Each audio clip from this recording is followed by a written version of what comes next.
पाकपतन में ईंटों के भट्टे से मजदूर और 1.5 साल का बच्चा अगवा कर लिया गया है। अहले खाना गम की तस्वीर बन गए हैं। मुलजमान कानून की गिरफ्त से ताहाल आज़ाद हैं। भट्टा मजदूरों के दुख कम न हो सके। पाकपतन के रिहायशी मोहम्मद रमजान और मोहम्मद शहजाद भी ईंटों के भट्टे पर काम करते थे, जहां मुबैना तौर पर मालिक ने उनके गुर्दे बेचकर अपना कर्जा वसूल किया। ताहम बाद में पैसों का तकाजा करते हुए शहजाद और 1.5 साल के मासूम बच्चे को अगवा कर लिया।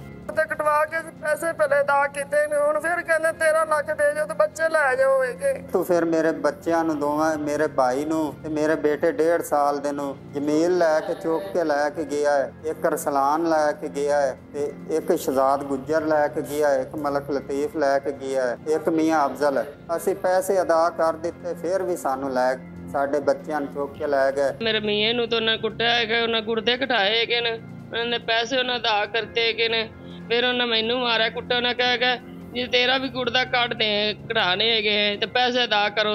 पुलिस ने वाक़े का मुकदमा दर्ज कर लिया है। मुलजिमान कानून की गिरफ्त से आज़ाद हैं। बच्चे की वालदा ने फरियाद की है कि उसके बच्चे और रिश्तेदार को बाजियाब कराया जाए। सब्सक्राइब करें और बेल दबाएं ताकि कोई खबर रह न जाए।